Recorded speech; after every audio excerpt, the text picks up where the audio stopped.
A cold wind swept across the scorched battlefield where the unsullied ranks once stood in perfect formation, and the broken remnants of the northern host had gathered at the edge of a shallow ridge. Far in the distance, the faint glow of dawn threatened to illuminate a world forever changed by the war between the living and the dead.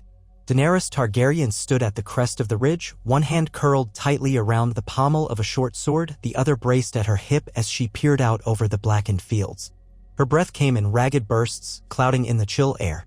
She had barely slept, for who could find sleep in the presence of so many broken bodies? They were a testament to the horrifying might of the army of the dead, a force so relentless that it had conquered the heart of the North. Yet here she stood, defiant in the face of what was once deemed inevitable. The Night King had turned one of her children, Viserion, into an undead beast, shattering her illusions of unbreakable draconic power. Winter had come, not just to the north, but to the entire realm, and somehow they were all that stood against an endless tide of death. Jon Snow, hair disheveled and eyes rimmed in shadows, rested a few paces behind her. His gloved hand stroked Ghost's head absently, but his gaze drifted upward to the cloudy sky where the silhouettes of dragons took shape whenever the clouds parted just enough. Rhaegal and Drogon soared somewhere overhead, occasionally letting loose roars that reverberated over the silent battlefield. The living forces that remained, some battered knights of the Vale, a handful of wildlings too stubborn to die, and the meager survivors from the combined armies that had tried to fortify Winterfell, now huddled in small circles, as if clinging to any warmth they could find. The tension was palpable. They all knew the same truth: the army of the dead had advanced, unstoppable, and their only true hope had been to defeat the Night King before his army devoured the living. But that plan had gone awry the moment Viserion was lost, and the monstrous, resurrected dragon had turned its icy wrath upon them. Daenerys's heart ached at the thought of Viserion, once her gentle child who had soared playfully with his brothers across the skies of Essos and Westeros alike. Now his pale body was twisted by undeath. Blue fire spat from his jaws, and the Night King perched on his back like a grim conqueror. The memory tormented her, the shriek when he was struck beyond the wall, the horrifying sight of him being pulled from the frozen lake, and worst of all, the slow, methodical way his eyes opened anew, blazing with an otherworldly blue. She had never known such fury until that moment. Yet even anger paled in comparison to the dread that sank into her bones whenever the cold wind carried the echoes of the undead dragon's roar. She glanced back at Jon, feeling the weight of command press heavily upon her. She had conquered so many enemies. The slave masters of Meereen, the Lannisters of King's Landing, and even the illusions that she was unworthy of ruling. Yet this was unlike any threat she had faced. It was as if nature itself had spawned an abomination to devour all life, and no cunning or political maneuver could protect them from the relentless onslaught. They needed a miracle, and hope resided in the two living dragons who still soared in the skies. Drogon, fierce and dominant, and Rhaegal, who had gradually accepted Jon as a rider. But both remained overshadowed by Viserion's destructive power under the Night King's command. Jon approached Daenerys quietly, the crunch of his boots on the frosted ground announcing him. His breath misted before his face as he spoke. "We should move before the sun rises fully. The Whites prefer the darkness, but the Night King won't be idle for long. If we wait here, we'll be overrun. We need to regroup at a place we can defend." Daenerys nodded. There was a steely resolve in her eyes that had taken root amid the heartbreak. "You're right," she said softly, though her voice carried the command of a queen. "Get the men ready. We'll see if we can make it toward the Godswood. The old weirwood roots might hold some power, or at the very least, we can force the dead to funnel through narrower paths. We'll gain some advantage, even if it's small." Jon recognized the determination in her tone, remembering the confidence he had once felt in her presence when she led armies with unwavering purpose. That same woman stood here now, even more hardened. She had lost so much, yet she refused to yield. He bowed his head slightly and went about rousing the men. There were not many left, perhaps a few hundred scattered souls, but Daenerys and Jon had not given up, and neither would they. The flickering torches lit the way as they began their slow march. Grey Worm had survived, though his eyes bore the haunted look of a man who had seen the gates of hell opened wide. He rallied the Unsullied, now fewer than 200. Ser Davos had bandaged the wounds of what surviving knights he could gather, and Tormund Giantsbane trudged onward at the head of a ragged column of free folk. How improbable that these men and women, once parted by blood feuds and kingdom lines, now stood side by side under one banner. Had the realm's politics not been overshadowed by the icy hand of death, it would have seemed a miracle. As they made their way from the open fields to the narrower trails leading up to the Godswood, the air grew colder. Frost clung to every branch and leaf. Daenerys felt a hollowness in her chest. The North's winter was no mere season. It was an embodiment of the darkness they faced. Overhead, Rhaegal and Drogon swooped in wide arcs, occasionally letting out low rumbles of warning. She couldn't see the Night King or Viserion, but she could feel them. The link she shared with her dragons was faint with Viserion, but it was still there, like a thread fraying at the edges. She shuddered. That partial bond was corrupted, twisted by death. Still, perhaps it was a clue. Perhaps she could use it, though it felt sacrilegious to speak of using such a bond in combat. Jon stepped beside her once more. He had traded words with Tormund, and the new plan was to set up small defensive lines across the narrower paths. We can lure their main force through the choke points, Jon explained, and if the dragons can set fire to them from above, we might stand a chance. His voice carried a hint of desperation because they both knew how tenuous the plan was. Fire might slow the Whites, but the Night King's presence would overpower any natural advantage the living had. Daenerys took a deep breath. We need to separate the Night King from Viserion. If he can't command the dragon directly, we can destroy the Whites more easily. I still have faith in my children, Jon. Rhaegal can take down his fallen brother if we give him the chance. The words tasted bitter in her mouth. To speak of one child killing another, an unthinkable horror, yet it was necessary. Jon's expression was pained, but he set his jaw. If there's a way, we'll find it. Rhaegal trusts me in his own way. If he can sense Viserion through the bond you share, maybe we can draw him out. He paused, eyes scanning Daenerys' face with concern. Can you sense anything unusual? She closed her eyes, letting the shriek of the wind run through her thoughts. A swirl of strange impressions tugged at her mind, pain, coldness, and alien hunger that surged within her. It frightened her how close she felt to it, as if part of Viserion's reanimated spirit reached out to her. Yes, she said quietly, her hands trembling despite the cold. He's nearby, or at least not far. But it feels as though there's a barrier. The Night King's presence is stronger than anything I've ever encountered. I tried to command Viserion to fight it even for a moment, but I can't reach him. Not truly. Jon gently placed a hand on her shoulder. We're with you, he said, and in that moment, their bond was reaffirmed. They had traveled too far to falter now. Daenerys, once the breaker of chains, had found a new purpose, to save the realm of the living even at the cost of her own heartbreak. Together, they would face the darkness or die trying. They pushed on until they reached the outskirts of the Godwood, where ancient trees stood like silent sentinels, their bark silvered by the moonlight and the creeping dawn. The weirwood's red leaves had partially fallen, leaving a canopy of skeletal branches overhead. The men spread out, forming rough defensive lines. Daenerys wished there were more of them, or that they had more time to prepare. She could almost hear the voice of Ser Jorah at the back of her mind, telling her to hold strong, to never lose faith in those who followed her.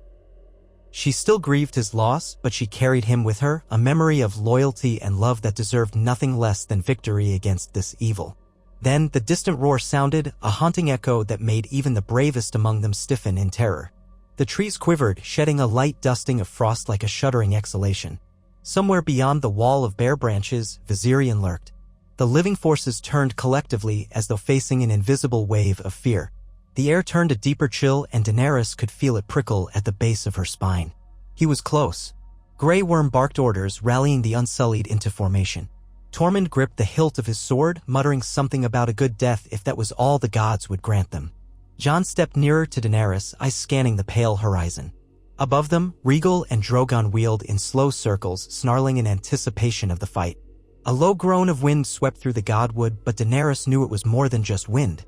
Thousands of dead soldiers, eyes the same icy blue as their dragons, were advancing. No matter how many times one faced Whites, the dread never diminished. They came in utter silence, except for the soft crunching of ice under their feet. Their bodies were grotesquely stiff, as if winter had seized their limbs, but still they moved with unstoppable purpose. Leading them, or at least driving their formation, stood the White Walkers with their pale skin and piercing eyes, brandishing icy blades that could shatter steel. Jon Snow moved to the front lines. Hold, he shouted to the men around him, though his voice wavered. Hold until they break against our ranks. Davos took the left flank, organizing the knights who were shaking off exhaustion and terror to brace their shields. In the center, Grey Worm positioned the unsullied spears, their discipline unbroken despite their reduced numbers. Daenerys would have mounted Drogon if the space had permitted, but in the confined approach to the Godwood, flight was as much a liability as an advantage. She settled instead for standing behind the spears, ready to call Drogon down upon the largest cluster of foes. There was no neat plan for dealing with Viserion and the Night King, but she hoped that once the fray began, Rhaegal would sense the moment to attack. The first wave of whites broke through the gloom, their dead faces contorted into eternal masks of hunger. The clang of steel rang out as the unsullied spears thrust into the wave. Bones cracked, decayed flesh tore, but for every white felled, more pressed forward. Fire arrows rained down from archers behind the line, setting bits of the undead ablaze. The stench was overwhelming, and Daenerys fought the urge to gag. She raised her voice, calling for Drogon. The dragon's roar answered her, and a moment later a torrent of fire poured down upon the advancing horde. The flames roiled, illuminating the night in a sickly dance of red and orange. Several whites collapsed into charred husks, but still more came. Somewhere on the right flank, Tormund and his wildlings hurled themselves into the fray, crude axes and swords hacking away at the undead. Daenerys caught a glimpse of Tormund's bright hair, spattered with black ichor. His voice boomed in savage war cries that seemed to embolden those around him. Even the Knights of the Vale found a spark of ferocity within them, beating down the whites with renewed vigor. Then came the sound they dreaded, the shriek of an undead dragon. It cut through the roar of battle, sending a chill deeper than any winter wind through their hearts. Above, a shadow blotted out the faint dawn light. Viserion was there, his once lustrous scales a lifeless white. Gaping wounds still lined his body, where the javelin had struck him, and the ravages of undeath continued to take their toll. The Night King's gaunt figure perched on the beast's back, icicle-like crown glinting. As Viserion dove, Daenerys locked eyes with that horrifying silhouette. She felt something twist in her mind, a pang of sorrow so acute it nearly brought her to her knees. That was her child, and now he was a puppet of the enemy who sought to annihilate them all.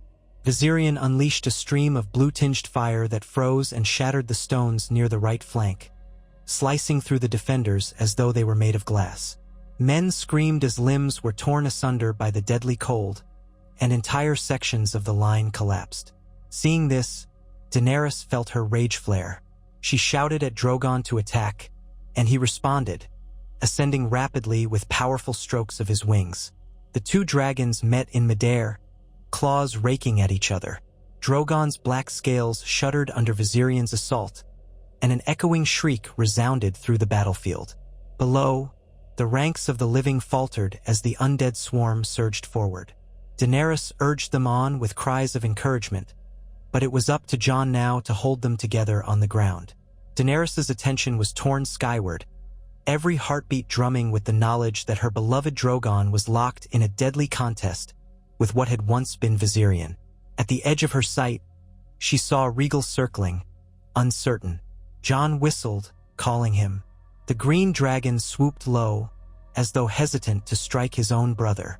A pained roar escaped Rhaegal, a call that was both anger and sorrow. Daenerys felt tears burning her eyes. The bond between her dragons was as deep as blood ties could be, but they had no choice. Viserion had to be destroyed. The Night King was the real target, but he was well guarded on the undead dragon's back. Jon scrambled up a makeshift rise of rubble. He placed 2 fingers in his mouth and whistled sharply. Rhaegal landed with a heavy thud, shattering ice beneath his claws. Steam rose from his nostrils, and his green scales gleamed even in the dim light. Jon climbed onto Rhaegal's back, awkward but determined. He patted the dragon's flank, steadying himself. Daenerys wanted to shout for him to be careful, but she swallowed her fears. Jon had proven his courage many times.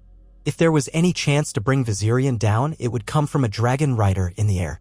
With a single powerful beat of his wings, Rhaegal took to the sky. Below, the living lines buckled under the relentless wave of whites. Daenerys raised her sword, rallying what remained of her Dothraki, those scattered riders who had somehow survived the earlier battles.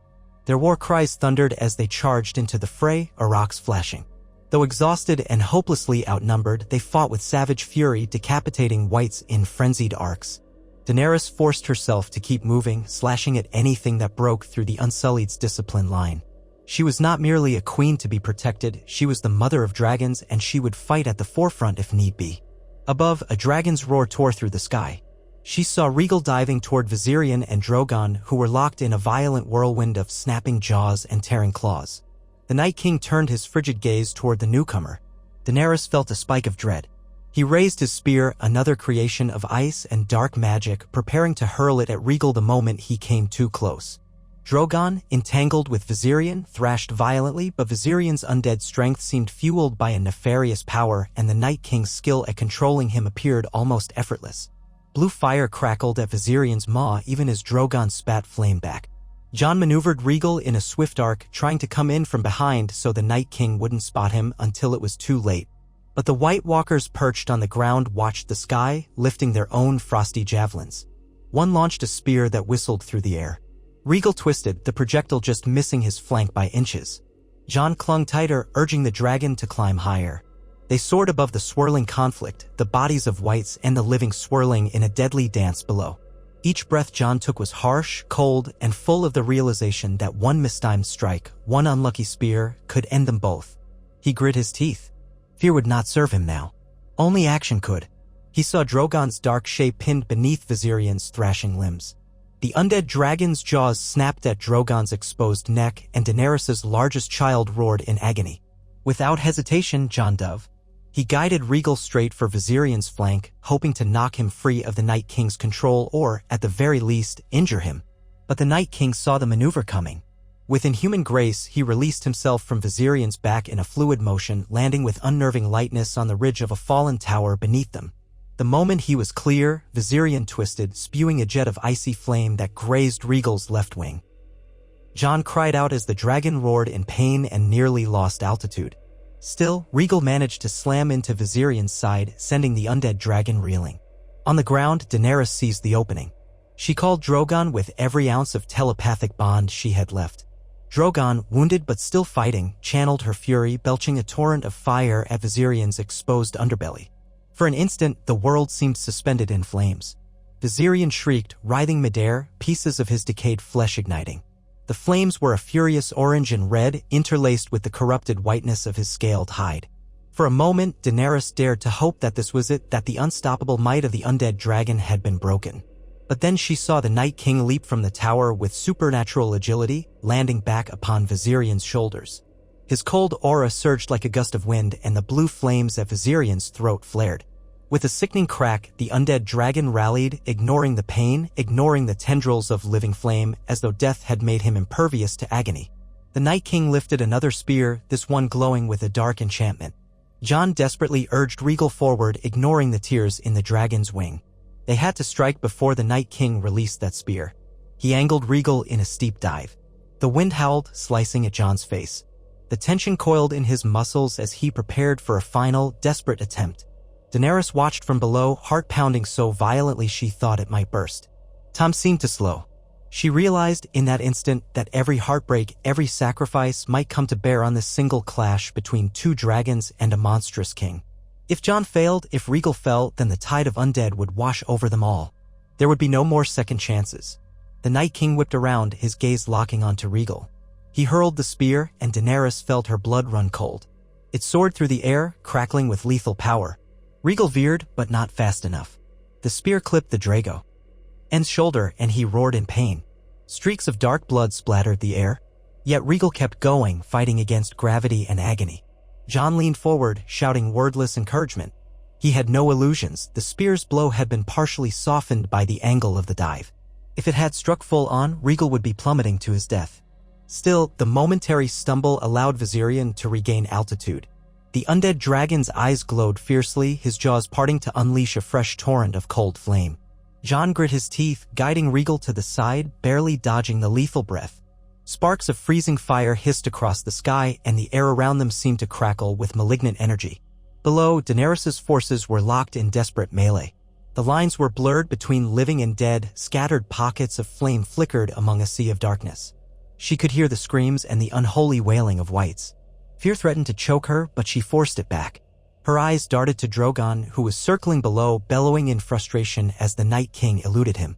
Daenerys realized they needed a decisive maneuver, something that would turn the tide. She prayed that the gods might grant them this one boon. Amid the swirling chaos, Rhaegal found an opening. Jon pushed him onward, aiming for Viserion's flank once more. The Night King lifted a hand as if to direct the undead legion below, but he was momentarily distracted by a streak of dragonglass-tipped arrows launched by some determined archers from the far side of the godwood. They'd found a vantage point on a half-collapsed wall, and though the arrows were inconsequential to Viserion's thick hide, the act forced the Night King to move. Jon seized the moment. With a mighty crash of wings and claws, Rhaegal latched onto Viserion's side, teeth snapping. The undead flesh tore beneath those jaws, unleashing an unearthly shriek that rattled the skies. Blue liquid oozed out in a macabre parody of blood, sizzling as it met the cold air. A shadow passed overhead. Drogon swooped in, roaring with vengeance. He clamped his jaws around Viserion's neck from the other side, pinning the undead dragon between the two living siblings. Now all three dragons plummeted, a furious knot of wings, tails, and snapping fangs. Daenerys screamed from below, feeling the telepathic shock of the clash reverberate through her body. She braced herself. A thunderous crash echoed through the godwood as the dragons struck the ground, toppling centuries-old trees. Snow and ice exploded in every direction, sending men and wights sprawling. For a moment, the battlefield fell eerily silent, punctuated only by the labored roars and growls of dragons. Then, Rhaegal and Drogon pulled back, both heavily wounded but still alive. Viserion lay on his side, tattered wings twitching. The Night King had been thrown clear, landing on his feet with almost supernatural poise. He wasted no time, summoning a torrent of icy wind that scattered debris and snow all around him. Daenerys did not hesitate. She sprinted forward, sword gripped in one hand, her free hand extended. "Dracarys," she roared, summoning Drogon's flame. From the corner of her eye, she saw Jon leaping off Rhaegal's flank, Longclaw glinting in his grip. Drogon bellowed, flame surging from his maw in a concentrated blast that engulfed the Night King. The heat was so intense that it momentarily blinded Daenerys, forcing her to shield her eyes with her arm. When the flames subsided, a patch of scorched ground stood in the center of the godwood. It crackled with embers, smoke curling upward. But in the middle of that blackened patch stood the Night King, untouched. His icy armor gleamed in mockery of their effort, and a twisted smile curved his pale lips. Daenerys' heart pounded in disbelief. The fiery onslaught that had vanquished countless foes could not destroy this one being. He lifted his hands in a cold, dismissive gesture, as if brushing away the ashes of her hope. Viserion twitched, undead eyes still glowing with malignant life. With a rattling hiss, the dragon rose once more, battered but functional. Daenerys felt despair wash over her, thick as tar. This couldn't be happening. Even with the combined might of Drogon and Rhaegal, the final blow had eluded them. The Night King remained unstoppable, an avatar of death itself. But then a sudden roar erupted. Rhaegal lunged again, ignoring every wound, every searing ache, to grip Viserion's throat in his jaws. There was raw determination in the green dragon's posture, as though he refused to let his brother take another breath in service to the darkness. The Night King turned sharply, raising a new spear of ice, fully intent on impaling Rhaegal through the skull. That was the moment Jon had waited for. He rushed at the Night King from behind, adrenaline fueling every muscle. Longclaw gleamed with the dull reflection of torchlight and the flash of swirling snow. The blade, forged in Valyria and carried by Jon's ancestors, seemed to pulse with the gravity of its intended blow. The Night King spun, impossibly fast, and brought his ice spear up to parry. The two weapons met with a crystalline ring that seemed to quake through the entire godwood. For a split second, Jon locked eyes with the being of pure winter malice, seeing no hint of humanity, only endless, predatory cold. Jon grunted, driving forward with all his might. Sparks of magical energy danced across the contact point of Valyrian steel and supernatural ice. Slowly, the spear began to crack. The Night King's blue eyes narrowed, and he willed the cold into a devastating wave. Frost crawled up Jon's blade, threatening to freeze his very hands. But Jon poured his last ounce of strength into a savage thrust. The spear shattered. Startled, the Night King stumbled back a half-step. Jon did not hesitate. He pivoted, slashing the Valyrian steel across the Night King's armored torso. To Jon's shock, the armor held firm. Yet the impact forced the icy monarch back another step, putting him off balance. There was a flicker of hesitation. The Night King might be powerful, but he was not invincible if pressed from multiple sides. Drogon. seeing his queen's desperation, charged forward as well, jaws opening in another fiery roar. Jon leapt backward just as Drogon spat a burst of flame at the Night King's feet, forcing the creature to yield ground. That gave Rhaegal the final second he needed. With a chilling crunch, he tore into Viserion's neck. Daenerys felt an agonizing pang in her heart as her undead child's body convulsed. For one breathless instant, the glow in Viserion's eyes flared bright, then flickered and went dark. The undead dragon collapsed, a broken husk. The bond in Daenerys's mind snapped, leaving a gaping emptiness. A wail tore from her throat, the pain so potent that she nearly collapsed. But beneath that sadness, a thin thread of triumph emerged. Rhaegal had done the unthinkable. He had killed his own brother, granting him release from the Night King's grasp. The Night King roared in fury, an unearthly sound that reverberated across the battlefield. The earth itself felt as if it trembled at his wrath. Daenerys forced herself to stand firm, tears freezing on her cheeks. She kept her sword raised, though she knew her steel would be of little use against him. She saw Jon, battered and breathing heavily, standing behind their foe. The fight was not over. The Night King's voice grated like cracking ice as he lifted his arms. In the hush that followed, the dead around him began to stir once more. Even the lifeless husk of Viserion twitched, though it seemed only by reflex, for a final time, and then lay still. But the whites that had fallen in the battle rose again, renewed. Daenerys gritted her teeth, fighting the despair that threatened to drown her. For every victory, it seemed he had a countermove. Then something rippled through the air, a roar that was neither Rhaegal's nor Drogon's, but a resonance of the old gods themselves, or so it seemed.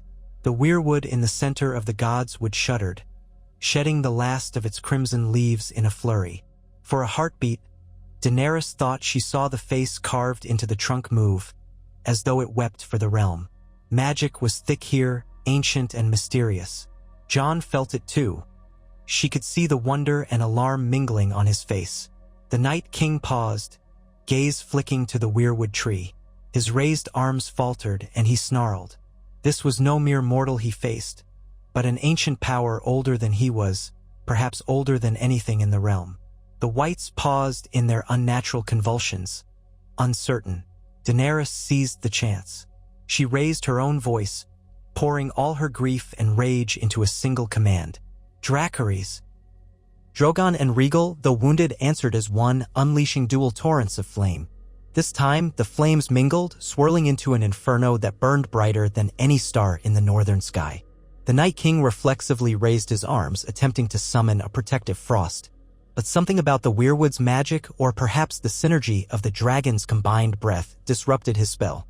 The white-hot flames slammed into him, cascading in an unrelenting surge.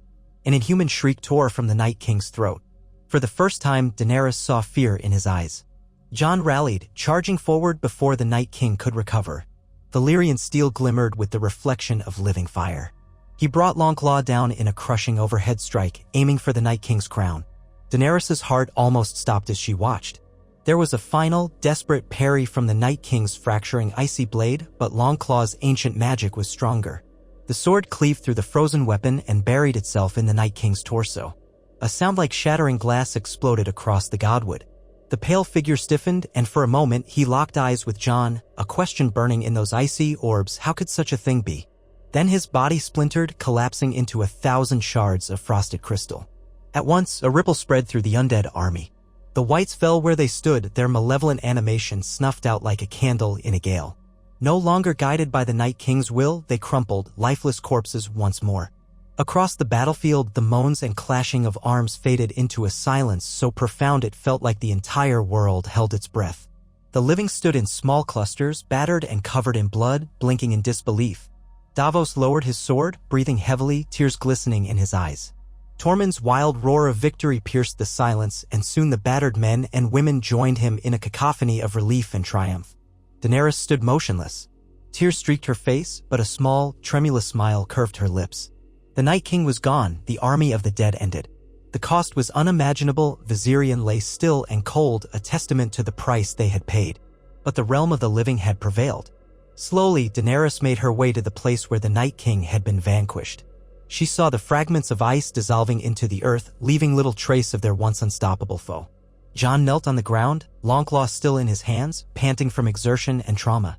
She knelt beside him, resting a trembling hand on his shoulder. He looked up, exhaustion and heartbreak etched into every line of his face. Their gazes locked, communicating everything they had been through, every sacrifice, every moment of despair that had led them here. "It's over," she whispered, almost afraid to believe it. Jon exhaled shakily. "It seems so." He hesitated, then reached up to grasp her hand. His voice cracked when he spoke again. "I'm sorry about Viserion." Daenerys squeezed his hand, her tear-filled eyes flicking to the fallen dragon's lifeless form. "It had to be done," she murmured, her words laced with both agony and acceptance. At least he can rest now. Truly rest." Rhaegal limped toward them, letting out a low rumble as though mourning. Drogon nuzzled Daenerys' side, wings drooping from exhaustion. She patted his scaled neck softly, her heart twisting at the sight of his injuries. But he was alive. They were alive. In those quiet moments, the shattered god would seem to exhale. Light snowfall drifted from the sky, gentle now, free of the unnatural chill that had gripped the land moments before. Survivors began to gather, eyes bright with disbelief, some sinking to their knees in exhausted prayers. Grey Worm, stoic as ever, looked to Daenerys for guidance. Tormund roared triumphantly, praising the strength of dragons and the courage of Jon Snow, but there was a tremor of sorrow in his voice for the countless wildlings who had fallen. Even Davos allowed himself a smile, though it was tinged with the sorrow of too many battles and too many lost friends. Daenerys rose, leaning on Jon for support. She surveyed the field of the dead, this time truly dead, and the battered remnants of the living. The strangled wails of the wounded and dying still carried on the wind, but hope glimmered among them. They had faced the darkest night, and somehow they had emerged on the other side. One by one, the living turned their eyes to Daenerys and Jon, as though waiting for the word that would lift them from this nightmare for good. She swallowed, steadying herself. For all her titles, Mother of Dragons, Breaker of Chains, Khaleesi, they felt hollow in the face of such devastation. Yet she understood that they needed a symbol, a voice to guide them into dawn. She cleared her throat, drawing on every ounce of grace and resolve she had left. "The Night King is gone," she said, her voice echoing in the hush. "We have fought for each other. We have lost so many. And still we stand. Let us honor our fallen. Let us rebuild. Together we will greet the dawn as one people, alive and free." A ragged cheer rose, subdued by exhaustion but genuine in its relief. Jon nodded gravely, allowing Daenerys' words to resonate among the survivors. In that moment, the feud between houses, the quarrels over the Iron Throne, and all the petty grudges that had once fractured the realm seemed to shrink in importance. They had survived the end of the world, and that survival bound them in a way nothing else could. Daenerys turned her gaze to Rhaegal, who was still trembling from his wounds. She stepped closer, placing a gentle hand on his scaled muzzle. "Thank you," she whispered. The dragon blinked, a rumble vibrating in his throat as he recognized her affection. Nearby, Drogon lowered his head as though acknowledging the same gratitude. They were her strength and her heartbreak all at once. She whispered a silent farewell to Viserion. Although he was lost, he had been freed from a fate worse than death. Perhaps, in some dragon afterlife, he might remember his mother and siblings with love rather than the cold emptiness of a reanimated husk. Jon rested a hand on Daenerys' shoulder again, and she found comfort in his presence.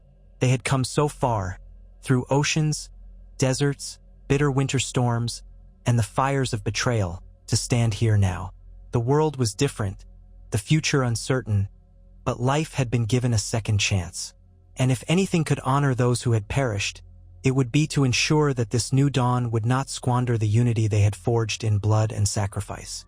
A soft breeze stirred the fallen leaves, and Daenerys lifted her head to watch the pale light spread across the sky. The shadows fled before the promise of day. Despite the destruction around them, the moment felt achingly peaceful. She reached for Jon's hand, and he took it, weaving his fingers through hers as they stood side by side in the broken godswood. Some battles would remain. The Iron Throne still stood in King's Landing, and those with ambition or old loyalties would flock to it or fight against it.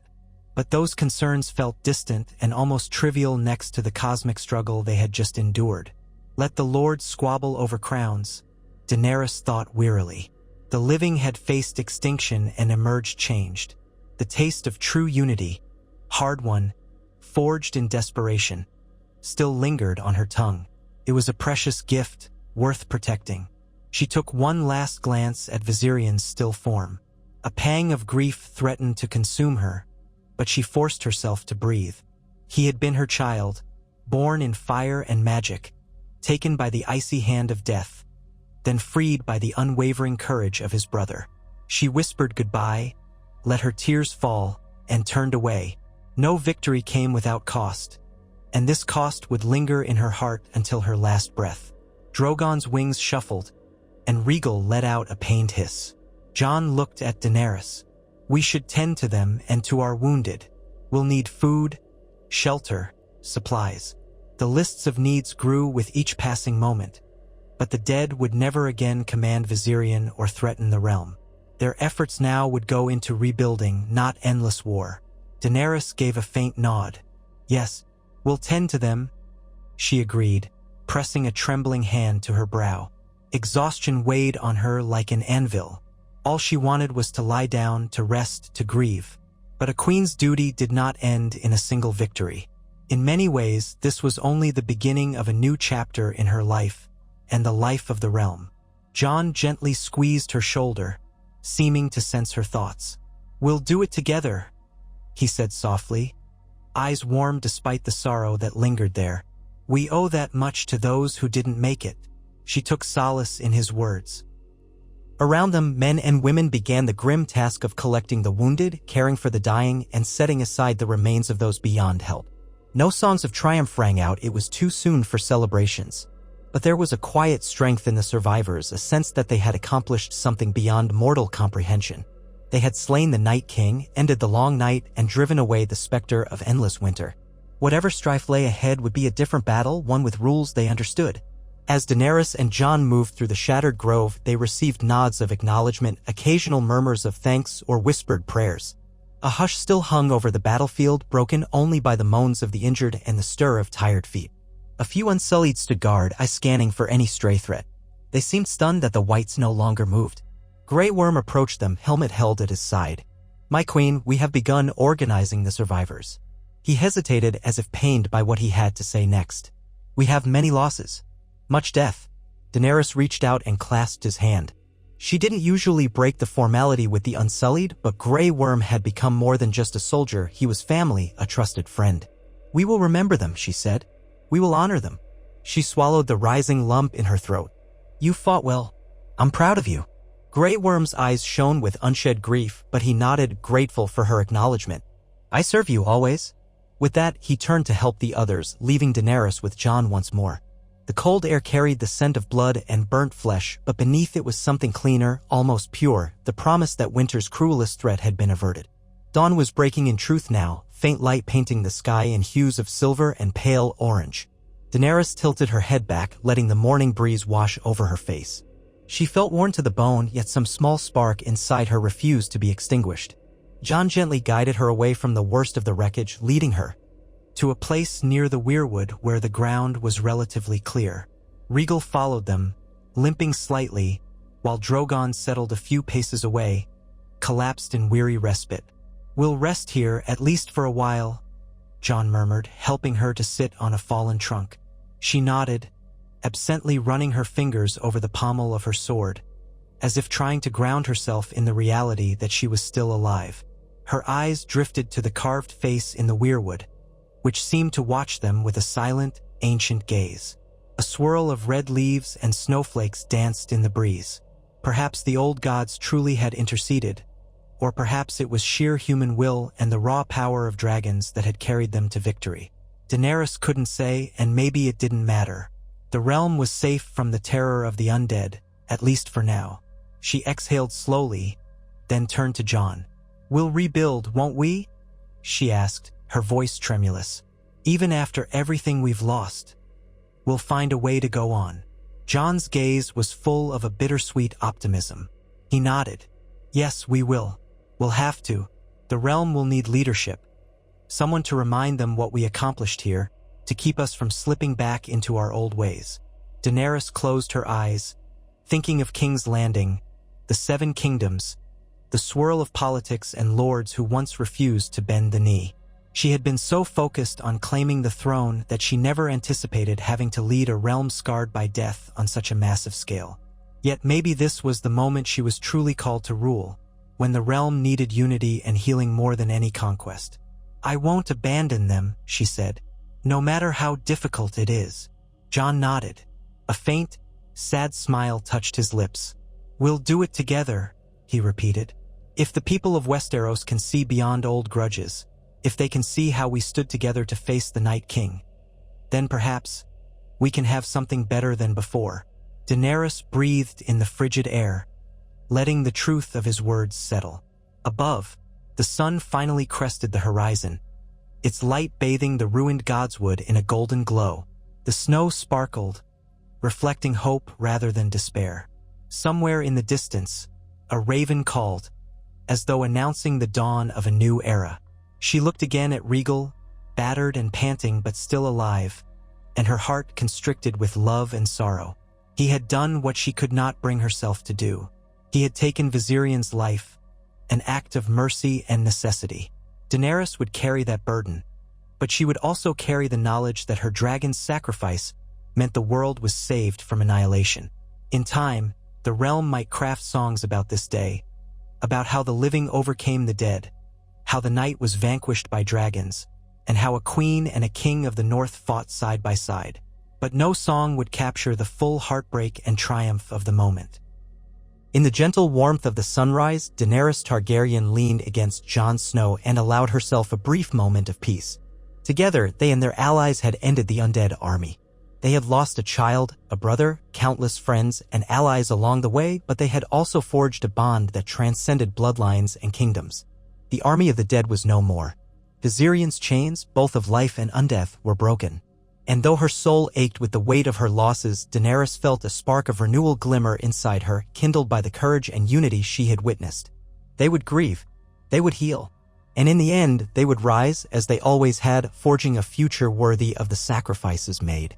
Jon Snow stood at Daenerys' side, silently taking in the sight of the fallen dead.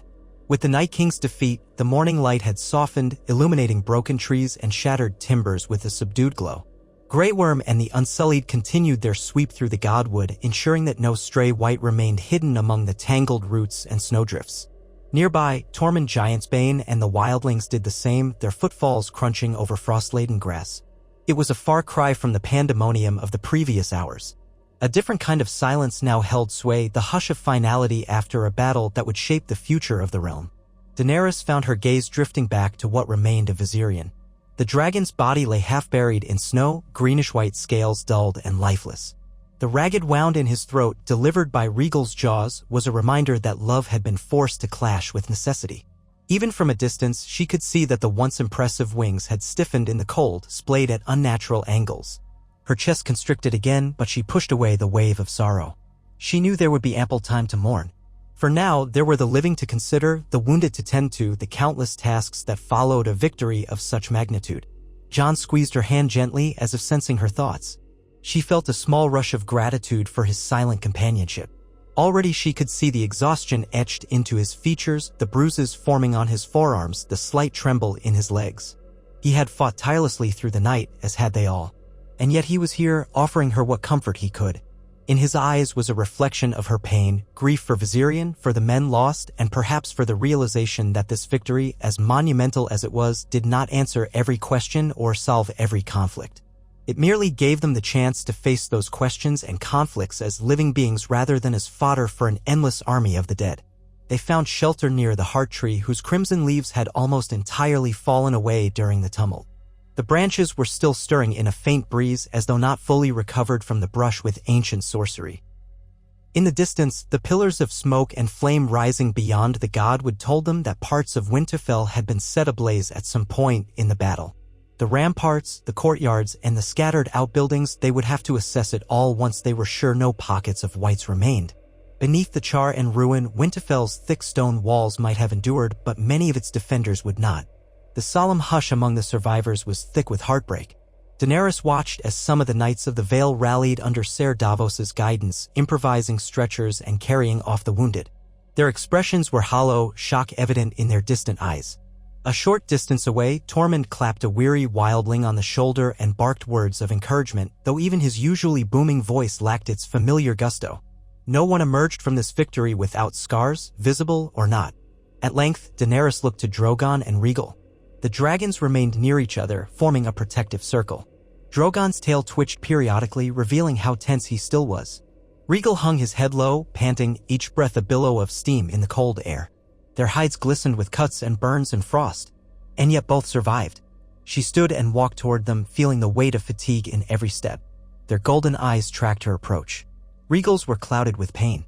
She placed a palm against his scaled muzzle and closed her eyes as if words alone could convey her gratitude. "You saved us," she whispered, voice trembling with equal parts pride and heartbreak. "You set him free." Rhaegal blinked slowly, giving a low rumble in his chest, then lowered his massive head to rest on the snowy ground. Drogon shifted, flicking a broken tree limb aside with his tail. He watched Rhaegal carefully, as though uncertain what the future might hold now that they were the last two. Daenerys gently stroked Drogon's neck. "Rest," she said to both, though she knew they could not truly relax in this place of shattered ice and death. "We will see to your wounds soon." Grey Worm approached with careful, deliberate steps. He bowed his head, his face was smeared with soot and blood, yet his posture still commanded an air of discipline. "My queen," he said, his voice even yet subdued. "We have checked the immediate perimeter. No more whites remain." His gaze flicked toward the severed limbs scattered about, then quickly returned to Daenerys. "We must secure the castle. The dead do not rise anymore, but we do not know if some threat still lurks beyond our sight." Daenerys inclined her head. "See it done, Grey Worm. Organize patrols. Check the Great Hall, the crypts, everywhere you can gain access. We have no reason to believe the Night King left other hidden weapons, but we will not be careless."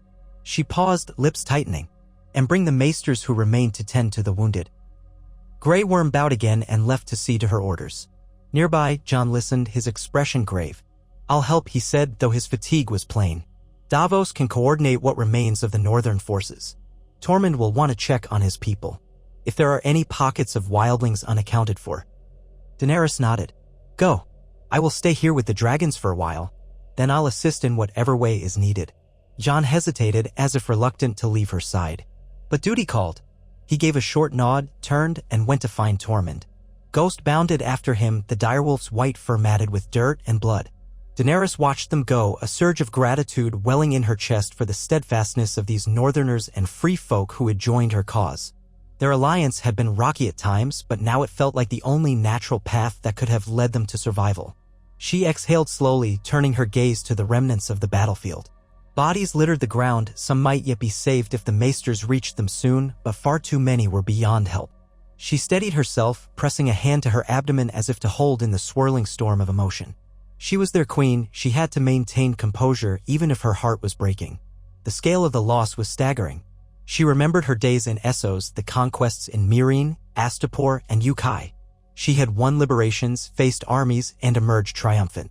Yet even those experiences paled before the cataclysmic battle she had just endured. This was no war for territory or politics. It had been a war for the existence of humanity. As the hours stretched on, the sun climbed higher, revealing the full scope of devastation around Winterfell. Daenerys rose from her place by Drogon and made her way through the lines of survivors, offering what comfort she could. She passed men with torn cloaks, mud, and blood-soaked armor, blank stares that told her they had witnessed horrors beyond reckoning. She paused to speak softly with a few, kneeling beside the wounded and holding their hands while awaiting a maester or an experienced healer. For some, it was too late. She prayed in a hushed voice to whatever gods might listen, hoping these souls would find peace in the afterlife. Eventually, she found Jon standing near a group of soldiers who were piling the bodies of the dead. He looked up as she approached, relief on his face when he saw her. "We'll give them proper pyres," he said, gesturing to the men. "But first, we have to separate them from the whites. If we burn them all together, families won't know whether their loved ones returned or died a clean death. It may seem a small matter, but it will be important to some." Daenerys nodded, understanding how grieving families might cling to any shred of clarity. "We should see that done carefully. The pyres will be large, given how many we lost. We'll need enough wood." "We have stores of wood in Winterfell's keep," Jon said. "They were meant for a long siege, but we never got that far. Tormund is leading a group to gather more from the nearby forests, but we must be cautious. We haven't scouted them fully since the battle." Daenerys glanced toward the ragged outline of the trees in the distance. Much of the forest had been partially scorched or torn apart in the chaotic clash of dragons. Then she looked at Jon, noticing the set of his jaw and the heaviness in his eyes.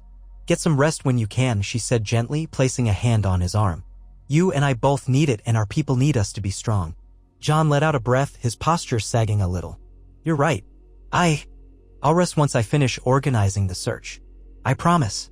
She pressed her lips together, reluctant to push him when so many needed guidance, but she also recognized the limits of the human body. "I will help. Show me what needs to be done." She saw him hesitate, the old conflict flickering in his eyes, his sense of honor telling him that he should not burden a queen with these menial tasks. But Daenerys was done with that pretense.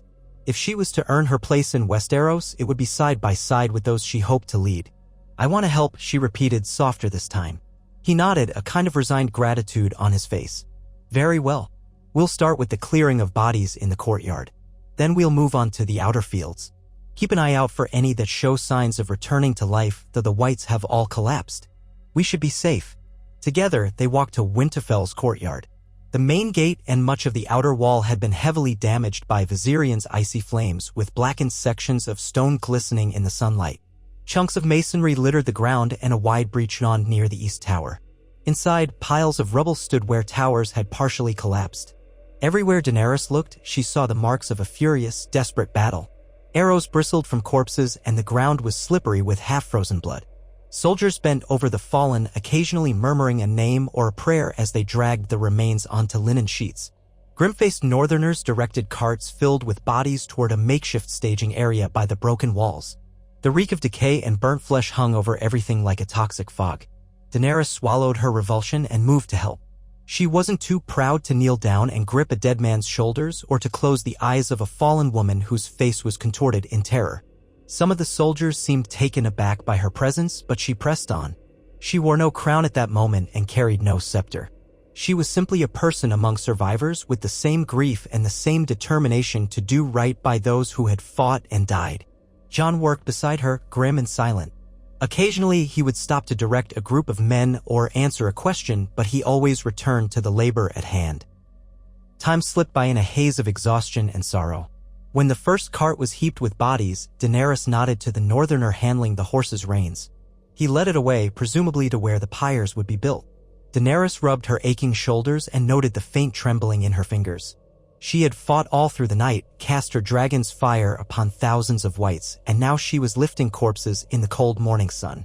Yet somehow this felt like it needed to be done with her own two hands. It was a penance, perhaps a way of sharing the burdens of her people. Every so often she would look up toward the sky, searching for Drogon and Rhaegal. She knew they were safe for the moment, but her instincts had been honed to worry about them. Losing Viserion was an unhealed wound. But each time she caught a glimpse of Drogon's black silhouette circling overhead or heard Rhaegal's distant roar, she felt a measure of solace. They were there, reminding friend and foe alike that a Targaryen queen still reigned, that the living had triumphed over the dead. At midday, a hushed call went through the courtyard. Daenerys, who had been helping a group of soldiers lift a heavy beam of wood aside to check for trapped survivors, paused and turned. A grim-faced northerner approached, leading a group that carried a body draped in a tattered cloak. The men stopped near Daenerys and Jon, and the northerner bowed his head. "My queen, my lord," he said, looking weary beyond measure. "We found him near the inner gate. He must have bled out hours ago." Gently, the soldiers laid the body on the ground and pulled back the cloth.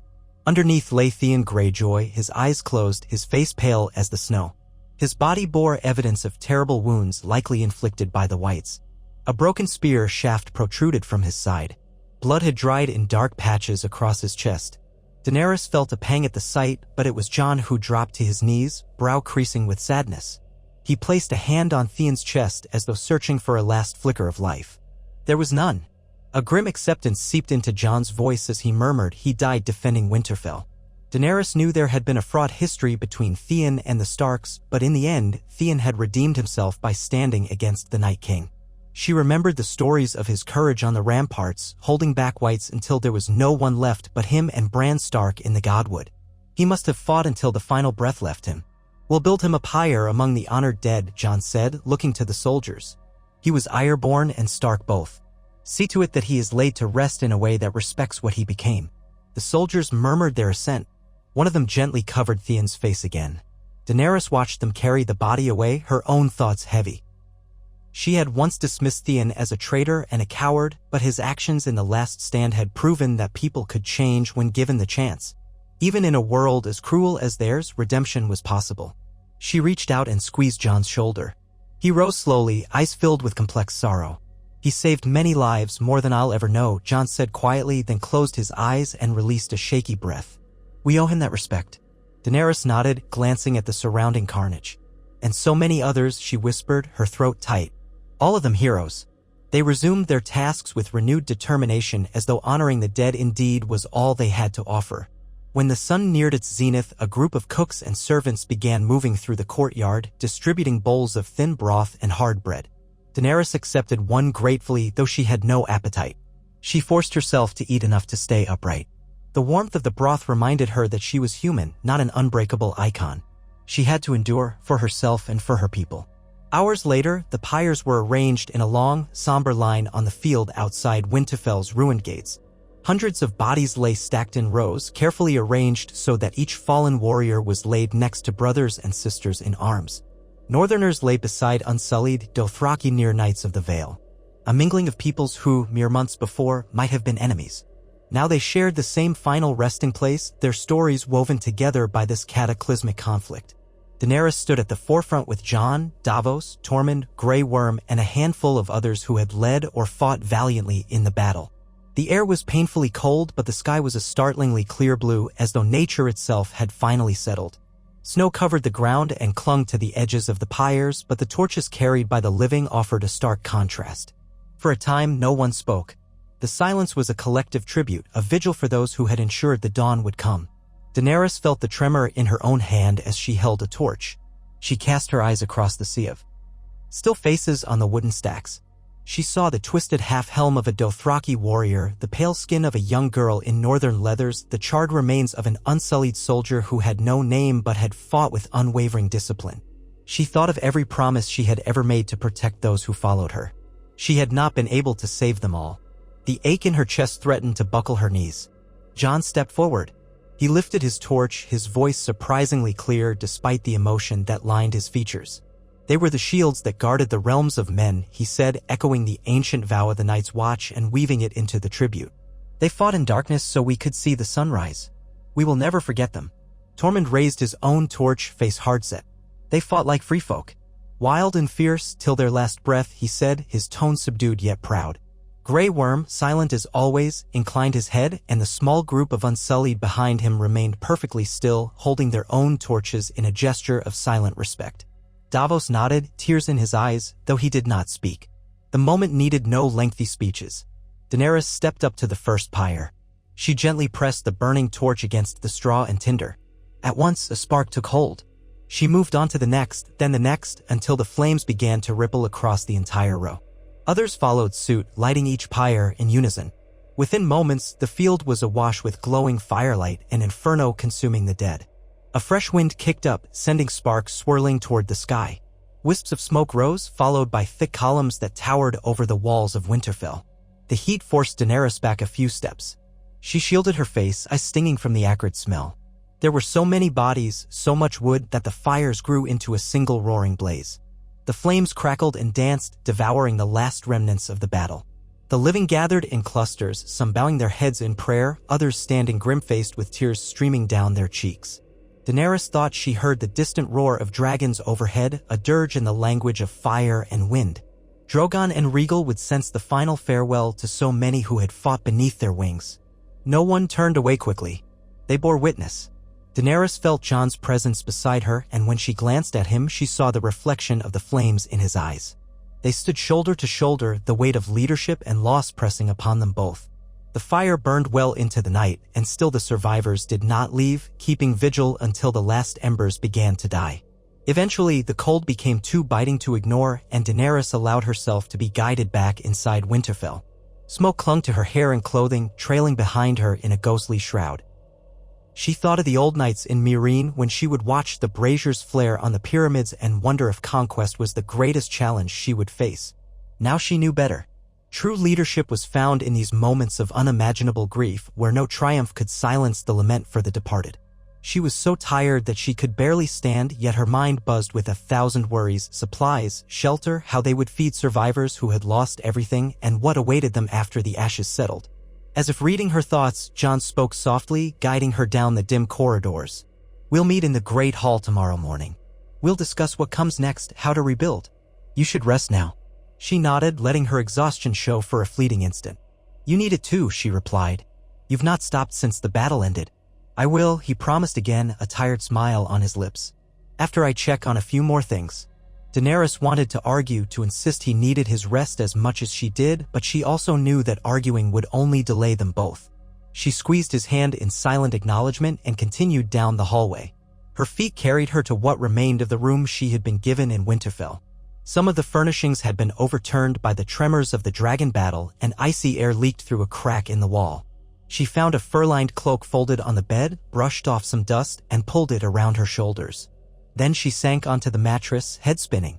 The day had been long, and her spirit felt as though it had been ravaged by winter storms.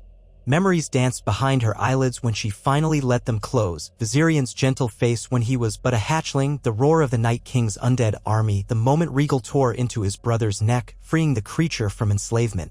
Tears trickled down her cheeks, and she was too exhausted to wipe them away. After a time, she drifted into a restless sleep filled with half-formed nightmares of ice and fire. When dawn came again, it found Winterfell draped in new snowfall. A milky gray light filtered through the clouds, hinting at another frigid day. Daenerys awoke to the sound of muffled activity in the corridors, footsteps, distant shouts, the clank of metal on metal. She rubbed her eyes, gathered her strength, and rose from the bed. Tying her cloak tighter, she made her way toward the Great Hall. It took some effort, skirting piles of debris in the hallway, but she managed to reach the main doors. 2 Unsullied stood guard there, and they saluted her as she passed. Inside, the Great Hall bore the scars of the siege. A section of the ceiling had collapsed near the far wall, and the once grand banners were torn, some fallen onto the floor. Yet the table at the center had been cleared of rubble, and a group of survivors had gathered around it. Jon was there, along with Davos, Tormund, Grey Worm, and a handful of Northern Lords. What few remained of them. Even Tyrion Lannister stood by, having survived the battle, although the fatigue on his face was unmistakable. He offered Daenerys a subtle nod when she entered. She recalled that Tyrion and some others had been in the crypts during the worst of the fighting, seeking shelter with civilians. The Whites had emerged even there, but apparently the defenders had managed to hold them off until the Night King was destroyed. Though Daenerys and Tyrion had faced some strain in their relationship lately, she was thankful he was alive. She would need every bit of counsel and wit to guide them in the days ahead. Jon greeted her with a weary smile. "I hope you managed to rest," he said softly, and she could only nod. Then he turned to address the assembled group. "We must decide how to proceed. Winterfell has been nearly destroyed. Thousands are dead. The weather is harsh and our supplies are finite. There's no question we must send for aid. But from where?" A heavy silence followed. The realm was in disarray even before the threat of the army of the dead. Daenerys knew that Cersei Lannister had been holed up in King's Landing, refusing to send forces north. She had likely been counting on the dead to weaken her enemies. Now that the threat was gone, or so they all hoped, Cersei would face the combined might of Daenerys and Jon if they could rebuild and muster enough resources. But that was a distant concern. The immediate problem was survival. Davos frowned, his hand absently rubbing his beard. "We have some loyal bannermen scattered through the north. They might have food reserves, but many will be reluctant to part with them in the deep winter." Tormund shrugged. "We wildlings aren't known for our bountiful harvests, you know. But we can hunt. The far north forests still have game, provided we keep an eye out for wandering dire wolves and worse." Grey Worm stood with stoic resolve, though Daenerys detected a hint of sadness beneath his calm. "The Unsullied will remain loyal, but we have little knowledge of these lands. We will obey any command. We ask only for the means to survive." All eyes turned to Daenerys, an unspoken question hovering in the air. She pressed her lips together, thinking. "We have allies still in the southern regions. House Tyrell supported us in part, though much of their power was broken by the Lannisters. Dorne was left without clear leadership after Illyria Sand's defeat, but the Martell line may hold some sway still. Perhaps, with word of our victory against the dead, they will be more willing to provide supplies and safe haven." Tyrion cleared his throat, stepping forward. If any of the Dornish houses remain sympathetic, they might respond to the news that the Night King has been vanquished. Word travels slowly, but we can send ravens. We should also consider our stance toward the Iron Islands. Yara Greyjoy pledged herself to you, your grace, and if she has reclaimed any measure of power there, she may send ships with provisions. A faint hope flickered in Daenerys's mind. She recalled Yara Greyjoy's bravery and how Theon had once tried to rescue his sister. Although Theon was gone, Yara might yet stand by the alliance she had sworn. Yes, Daenerys said softly, we will send ravens to the Iron Islands, to Dorne, and to any loyal bannermen in the north. If we can rally them, we might gather enough supplies to outlast the worst of this winter. A murmur of agreement rose around the table, though the mood was weighed down by uncertainty. To rely on distant promises was risky. As if echoing everyone's thoughts, Tormund scowled. We should also be prepared if we hear nothing back. We can't put all our hopes in uncertain allies. Jon gave a curt nod. Agreed. We'll send out hunting parties and salvage teams in the surrounding lands. We can't rebuild Winterfell in a fortnight, but we can shore up enough of it to provide shelter. In time, we might move people to the south if that proves necessary. Davos exhaled slowly, looking around the hall. We have much work ahead. We'll need volunteers, crafters, carpenters, healers. The dead took so many, but we'll manage. As the morning meeting continued, they laid out the beginnings of a plan. Letters were drafted for ravens, hunting routes assigned, and the Unsullied and northern soldiers would rotate patrols to ensure no remnants of whites or bandits could exploit the chaos. To Daenerys, the conversation felt at once vital and surreal. Mere hours ago, they had been on the brink of utter annihilation. Now they were discussing the logistics of rebuilding. Perhaps that was the nature of hope. It emerged even from the darkest nights. When the meeting concluded, everyone scattered to fulfill their new duties. Tyrion lingered a moment, clearing his throat in his characteristic way. Daenerys looked at him, curious. Yes. He clasped his hands behind his back, a pensive expression on his face. I merely wish to say my apologies for not being able to do more during the battle. I was in the crypts, and though we did fend off some whites, it was hardly the same as you and your dragons on the field. He grimaced as if the memory pained him. I also want you to know that, despite our disagreements, I remain loyal to you. Daenerys studied him, remembering her earlier frustration when she had felt his counsel was not as sharp as it once was. But now, seeing the exhaustion in his eyes and the sincerity in his tone, she softened. You were exactly where I needed you, she said gently. We needed someone to protect the innocent in the crypts. And you did that. We all played our part. A tiny smile found its way onto Tyrion's lips as though a burden had been lifted from him. He bowed his head, then excused himself to oversee the letters being sent south. Daenerys watched him go, thinking that perhaps, after everything, they could still forge a stronger trust than before. She stepped out into the courtyard. The wind cut across her face with an unforgiving chill, making her pull the cloak tighter. Melted snow from the day's slight thaw had frozen again, forming patches of ice. She navigated them carefully, mind already turning to the next crisis. How to keep the survivors warm and fed, how to see to the dragon's injuries. Dropping her gaze, she noticed Grey Worm issuing orders to some Unsullied near the gates. She moved to join him. As she did, a strange hush fell over the courtyard. Men and women paused in their work, casting nervous glances toward the sky. Instinctively, Daenerys followed their line of sight and saw Rhaegal descending, his wings stirring great gusts of air and blowing snow in swirling eddies. He landed in the courtyard with a low, plaintive roar. Daenerys could immediately see that something was wrong. His movements were more labored than before, his hind leg twisted at an unnatural angle. When he dropped to his belly, trembling, she felt a jolt of alarm. She rushed to his side, ignoring the swirl of icy wind. Rhaegal, she breathed, reaching out to touch his flank. The dragon let out a low rumble that sounded like a groan. She winced at the sight of deep claw marks raking across his shoulder. The edges blackened as if they had been scorched by Viserion's icy fire. Though the corruption of the undead flame had dissipated with the Night King's end, the wounds festered. Some of the scorched flesh looked dangerously raw. The twisted hind leg was swollen near the joint, a likely break or severe sprain. She swore under her breath, tears of concern welling in her eyes. Grey Worm approached cautiously. My queen, the dragon is injured, he observed, his voice taut. Several Unsullied hung back, uncertain how to assist. What can we do? Daenerys pressed a trembling hand to Rhaegal's head. The dragon's amber eyes slid shut, as though he were fighting pain beyond measure. She'd never had to heal a dragon's broken limb. "Fetch the maesters," she ordered, turning toward Grey Worm. "Tell them to bring any salves or potions that can be used on burns or infected wounds. And I need bandages, thick cloth, linen, anything. We must clean these injuries." Grey Worm bowed and quickly relayed her commands. Daenerys knelt by Rhaegal's flank, stroking his scales gently, speaking to him in a soothing tone. "Easy, my sweet one," she murmured. "You fought so hard. You saved us all." She could sense his pain through the bond, a searing ache that coursed through his body. Each breath he took rattled with the strain of it. Drogon, hearing the commotion, soared overhead and landed on the ramparts with a thunderous impact, roaring as though in alarm at his brother's distress.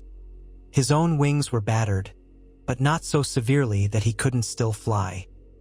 His black form loomed overhead, eyes locked on Rhaegal, protective and anxious. Before long, a pair of maesters arrived with bandages and a few concoctions. They were cautious but determined. Though maesters had never been trained to treat dragons in the Citadel, they were well versed in mending wounds and burns on large animals like horses. One of them approached Rhaegal's hind leg carefully, speaking in a hushed voice. Daenerys felt the dragon tense beneath her touch, but he did not lash out. Perhaps some part of him understood they were there to help. As the maesters examined the shattered bone, confirming it was indeed broken, Daenerys steeled herself. "We must do whatever is necessary," she said firmly, though her voice shook at the end. "Bind it, set it in place, and keep it clean. I will not let him die of infection."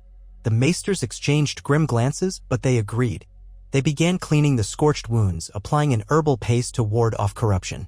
One man tried to cast it deep into the torn flesh where the wounds festered, eliciting a roar of agony from Rhaegal. The courtyard trembled at the dragon's outcry, and men scrambled to avoid being crushed if he thrashed. Daenerys stood her ground, whispering soothing words, stroking his scaled neck, begging him to endure. He hissed, tail lashing, but he did not swipe at the maesters. When they finished cleaning the injuries, they used heavy bandages and wooden splints to brace the broken leg. The entire process took long, excruciating minutes in which Daenerys' heart raced. Once the bandages were in place, Rhaegal collapsed onto his side, breathing raggedly, steam rising from his nostrils in uneven puffs. She gently stroked his neck, murmuring endearments in High Valyrian. Drogon watched from the ramparts, letting out a soft rumble whenever Rhaegal moaned. The courtyard was tense until finally the maesters pulled back. They offered Daenerys a small vial containing a dark liquid. "This may help with the pain, your grace," one of them explained. "Crushed poppy with a few other herbs. We've never administered it to a dragon, but it should at least dull his agony. He may rest better if you can coax him to drink it." Daenerys accepted the vial, pressing it gently to Rhaegal's scaled lip. The dragon snarled at first, but a few drops trickled in. She spoke softly, urging him to swallow. She did not know if the remedy would work on a creature of Rhaegal's size or physiology, but she had to try. After a moment, he seemed to relax, his tremors less violent. She brushed away her tears, silently thanking the maesters, who bowed and promised to return with more bandages as needed. Grey Worm lingered. "We have cleared a space by the outer wall where the dragon can rest under partial cover," he told her, indicating a spot near some collapsed scaffolding. "We will do what we can to keep the wind off him." Daenerys nodded, relief mingling with fatigue. "Thank you," she said, and together they coaxed Rhaegal to hobble a short distance. He whimpered when he tried to support weight on his broken leg, so Daenerys and two Unsullied guided him carefully, step by agonizing step, until he found a stable place to lie down. Drogon followed on the ramparts, keeping a watchful eye. Once Rhaegal was settled, Daenerys sat by his side, uncertain whether to leave him.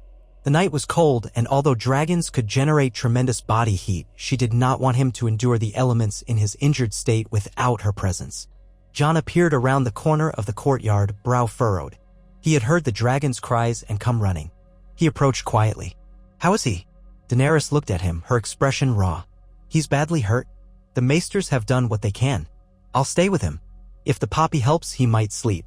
Jon knelt beside her, resting a hand on her shoulder. "He fought harder than any of us had a right to expect." Without him, he paused as though the thought was too painful to articulate. "I'll find more blankets and some tarps, anything to shield him. We have to keep him warm." She felt a wave of gratitude wash through her. "Thank you," she whispered. With a final, lingering touch to her shoulder, Jon rose and hurried off to organize the necessary supplies. Daenerys let her palm glide over Rhaegal's bandages, trying to avoid any open wounds. The dragon was calmer now, likely dulled by the poppy mixture. She sank against his flank, feeling the steady rise and fall of his breathing, though it shuddered at times. Men arrived with ropes and salvaged beams, rigging a makeshift shelter that covered part of Rhaegal's huge form. The courtyard bustled with purposeful activity, and for a moment Daenerys felt a spark of pride for these people who rallied to protect her wounded dragon. They had seen his power in battle, but they also recognized that he was part of the reason they were all still alive. When the temporary structure was secure, she stood slowly, her legs stiff from crouching.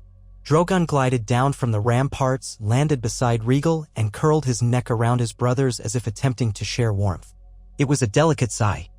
Two enormous beasts, siblings in scale and fire, comforting each other in the aftermath of war. Daenerys touched Drogon's side briefly, then stepped away, allowing them a moment of quiet. She moved through the courtyard, noticing how quickly the survivors had adapted to new tasks. Some were hauling timber to patch up the outer gate, others distributing rations.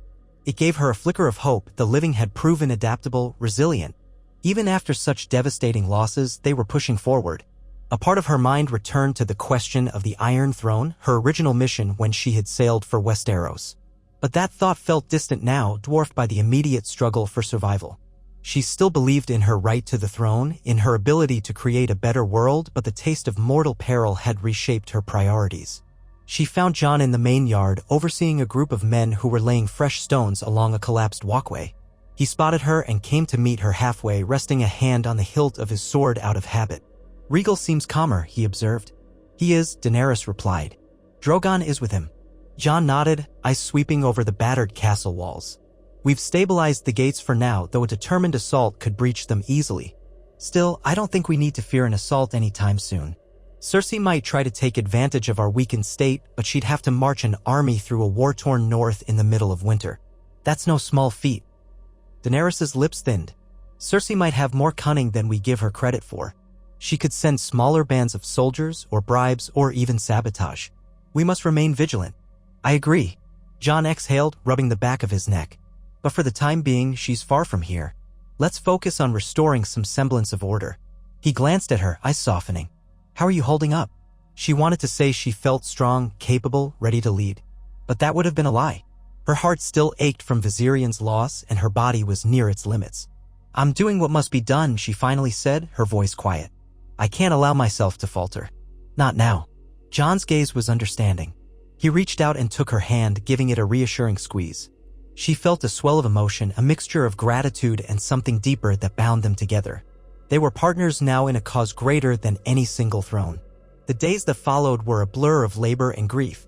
Daenerys rose each morning before the faint winter sun, checking on Rhaegal's condition, helping distribute provisions, conferring with the maesters. She ordered scouts to ride to nearby villages that had survived the undead onslaught, hoping to find additional supplies. Jon spent hours organizing salvage teams to gather usable materials from the battlefield. Wagons rumbled in and out of the courtyard, hauling shattered timbers, stone blocks, and anything that might serve to strengthen Winterfell's damaged defenses. Snow drifted steadily, sometimes turning into swirling gusts that stung the skin. Despite the cold, the survivors persisted. They carried on with an unwavering determination that Daenerys found both heartbreaking and inspiring. Every night, she returned to the makeshift shelter where Rhaegal lay, checking his wounds, ensuring the bandages were replaced. Each time, she silently prayed that he would heal, that he would one day soar again beside Drogon. The poppy mixture seemed to help him sleep, though it was a precarious balance. Too much, and he might lose his appetite or his will to recover. Too little, and the pain might be unbearable. The maesters did their best, but dragon physiology remained a mystery to them. Daenerys' bond with her children proved more informative than any medical text. She sensed when Rhaegal's pain flared, calming him with murmured words and gentle touches.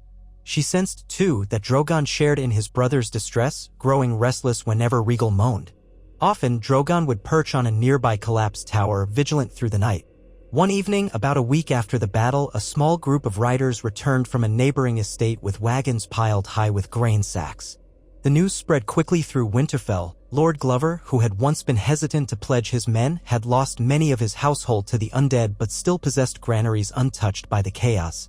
Seeing the approach of Targaryen banners and hearing news of the Night King's defeat, he offered what he could in tribute. The arrival of fresh grain lightened the mood, if only slightly, and Daenerys insisted it be rationed carefully among the soldiers, the small folk who had taken refuge in Winterfell, and the wildlings. It was not a bounty, but it staved off desperation. Amid the slow recovery, Daenerys heard rumors of smaller, scattered white attacks further north, pockets of undead that had not crumbled when the Night King fell. Worried mutterings suggested that some lesser White Walkers might have remained active. Jon, Tormund, and Grey Worm rode out to investigate, but found only scattered skeletons and piles of half-melted ice, remnants of the magic that once bound them. It seemed that any isolated whites still stumbling around were mindless, and most had deteriorated quickly without the Night King's power to sustain them. So the immediate threat appeared negligible. During that same week, ravens began returning with tidings from across the realm. The letters were sparse. Some lords simply expressed shock at the news that the undead had been defeated, others offered meager congratulations or stated their neutrality. From Dorne came a somewhat more promising message, indicating that a minor branch of House Martell recognized Daenerys Targaryen's claim as the rightful queen.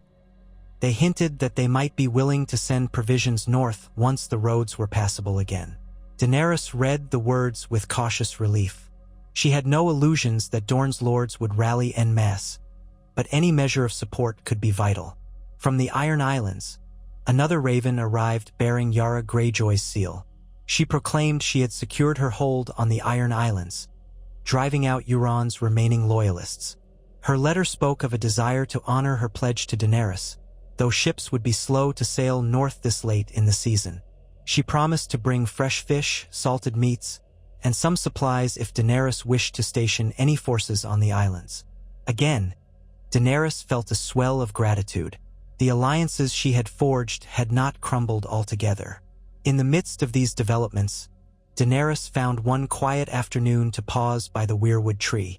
The God's Wood was a haunted place now, scarred by the memory of that final confrontation. Many of its ancient trees bore deep gouges from dragon claws or had been splintered by the Night King's icy onslaught. The central weirwood still stood, though many of its red leaves had fallen. Daenerys sank onto a low stone bench, allowing herself a rare moment of solitude. The swirl of the wind through the branches seemed to whisper old secrets. She found her thoughts drifting to those who had perished: Theon, Yora, Viserion, so many Dothraki, Unsullied, and Northerners. Could they see the realm now, moving forward, still alive? A soft crunch of snow alerted her to someone's approach. She glanced over her shoulder and saw Jon. He joined her on the bench, the hush of the weirwood enfolding them. For a moment, neither spoke. They simply gazed at the heart tree's carved face, which seemed to stare back with mournful wisdom. "I sometimes come here," Jon said finally, his voice quiet, "to think or to remember. I was never much for praying, but after all we've seen, it's hard not to believe there's some greater power watching." Daenerys nodded. "This place feels ancient.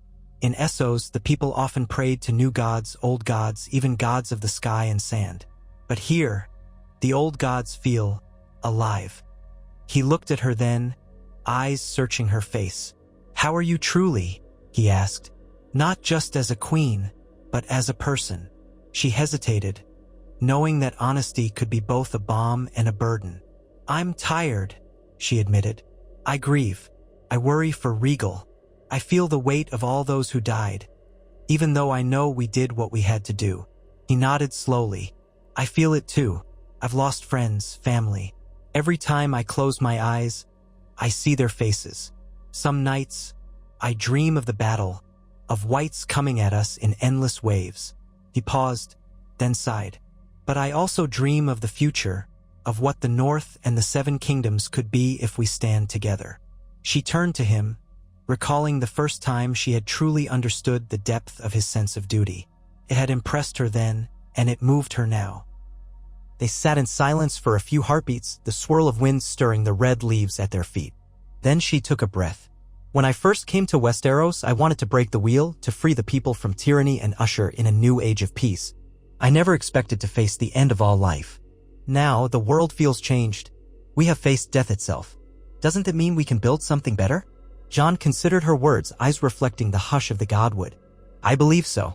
When people survive something like this, it can bring them closer. Old feuds might matter less. People might be willing to give each other a chance they never would have considered before. She placed her hand over his, feeling the warmth of his skin despite the winter chill. Then we must guide them, show them that unity can outlast the threat of death. Their gazes locked. They shared an unspoken moment of understanding. Both of them had royal blood, both had seen horrors most mortals could scarcely imagine, and both carried the hopes of thousands on their shoulders. If they could remain united, perhaps the realm would have a chance to heal. Before they could speak further, they heard the flapping of wings overhead. Drogon soared across the godwood, letting out a resonant call. Jon and Daenerys stood, looking up. Drogon flew in wide circles above the castle walls as though patrolling. He showed no sign of distress, so it was likely just his way of keeping watch. They watched him for a moment longer, then left the godwood together, returning to the tasks that awaited them. Over the following weeks, the battered fortress slowly took on an air of resilience. Makeshift repairs to the walls held up against the worst of the weather. Scouts ventured farther afield, reporting on conditions in villages and smaller keeps. Some of the northern lords who had hidden or fled during the battle re-emerged, offering half-hearted apologies for not coming to Winterfell's aid. Daenerys accepted their help nonetheless. The realm needed healing, not grudges. She could sense that Jon felt conflicted about those who had abandoned them in their hour of greatest need, but even he understood the necessity of forging new bonds rather than dwelling on old betrayals. The nights remained long and cold. Each evening, Daenerys visited Rhaegal. He was slowly recovering, able to lift his head and shift his body without roaring in agony. The break in his leg, though still splinted, seemed to be knitting gradually. The gashes along his flank looked less inflamed, thanks to careful cleaning and repeated applications of salve. Drogon kept vigil near him, sometimes letting out low, comforting rumbles. Daenerys slept in a chamber close to the courtyard so she could rush to Rhaegal's side if needed. One night, as she sat with Rhaegal, she felt his flank tremble and realized he was trying to rise. Cautiously, she stood back, calling softly, "Easy?" Rhaegal planted his good foreleg on the ground, then tried to press the broken leg down. He hissed, halting. Daenerys moved closer, pressing a reassuring hand to his scaled neck. She wanted to urge him to be patient, to heal more before trying to stand. But Rhaegal was proud, determined. After another moment, he tried again. This time, he partially rose, putting most of his weight on his good limbs. The broken one braced lightly against the ground. He shook off some snow and let out a low, triumphant growl, as though proving he could still be formidable despite the injury. Daenerys smiled through a sheen of tears. She praised him in High Valyrian, her voice trembling with relief and pride. Rhaegal tested his splinted limb for a moment, then slowly lowered himself to rest again. Although the effort had clearly cost him, it was a sign of progress. Hope fluttered in Daenerys' chest. Her child would heal, perhaps more fully than she had dared to imagine. She felt the presence of Drogon behind her, turning to see him watch the scene with bright, attentive eyes. She gave him a nod as if to say, "Your brother is strong. He will fly again." Meanwhile, ravens continued to come and go from Winterfell's rookery.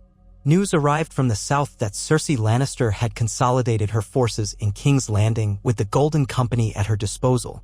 She was apparently spreading rumors that the threat of the White Walkers had been exaggerated, that the Targaryen queen had conjured a phantom enemy to gain power. Daenerys felt anger churn in her belly at such falsehoods, but she reminded herself that the living had no need to fear the undead anymore.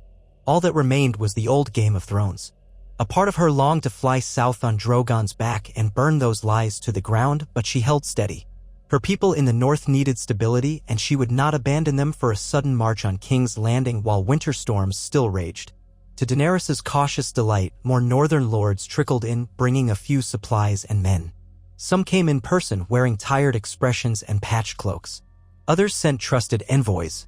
They paid respects to Jon as king in the north, and in the same breath, they bowed to Daenerys, acknowledging her pivotal role in vanquishing the undead. Though not all hearts were won over, and some looked at her with veiled distrust, the dire emergency had softened many attitudes. Jon, for his part, deflected personal praise and always emphasized that the victory was a shared one. He repeatedly insisted Daenerys was the rightful queen and that her dragons had ensured the realm's survival. She noticed that some northerners bristled less than before at the mention of her title. War had a way of clarifying who your allies truly were. She saw Sansa Stark rarely, as the Lady of Winterfell had traveled to the last hearth to check on survivors and oversee relief efforts there. But word came that Sansa also acknowledged Daenerys' role in saving the north, though she remained guarded. Daenerys wished they could find a firmer accord. The old tension lingered, but perhaps in time they could come to a deeper respect. On a day when the snowfall was light, Daenerys left Winterfell's walls to visit the surrounding countryside. She was accompanied by a small group of Unsullied as well as Missandei and Tyrion. Jon had offered to join her, but pressing matters in the keep demanded his attention, so Daenerys set out without him. The landscape beyond the castle was a patchwork of churned earth and fallen trees, where the great battle had spilled beyond the initial defensive lines. Carcasses of horses and other beasts still dotted the fields, half buried in snow, awaiting disposal or burning. A group of villagers had formed a work detail to clear the roads, pushing aside debris and the remains of battered siege weapons. Daenerys rode among them on a pale mare, offering thanks to those who labored in the cold. Many of them bowed or curtsied stiffly, still unsure how to address her. She recognized their wary expressions. These were northerners who might have heard legends of the mad Targaryen king or felt uneasy about dragons. Yet in their eyes, she also saw gratitude. The army of the dead had promised only destruction, and now it was gone. She dismounted at a half-collapsed barn where a group of children and elderly folk had taken shelter.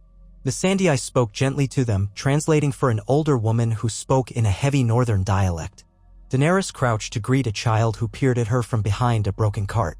The girl, no more than 7 or 8, had wide blue eyes and wore ragged furs.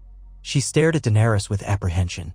Then, without a word, the girl produced a small carved figure of a dragon, crudely shaped from what looked like driftwood. She held it out with trembling hands. Daenerys felt her heart twist.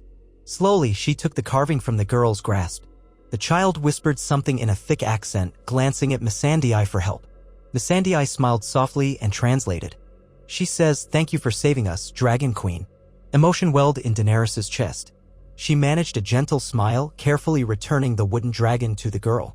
"Thank you," Daenerys said in a hushed tone. "You keep it. Let it remind you that you're safe now." The girl nodded solemnly as though accepting a sacred responsibility and retreated behind the cart. Daenerys rose, her mind churning with thoughts of how to protect such children from the hardships of winter, the intrigues of lords, the machinations of Cersei. The realm was vast and danger lingered. Yet she also felt a renewed resolve. She was here, among them, no longer a distant conqueror. She was part of their world and had an obligation to protect them.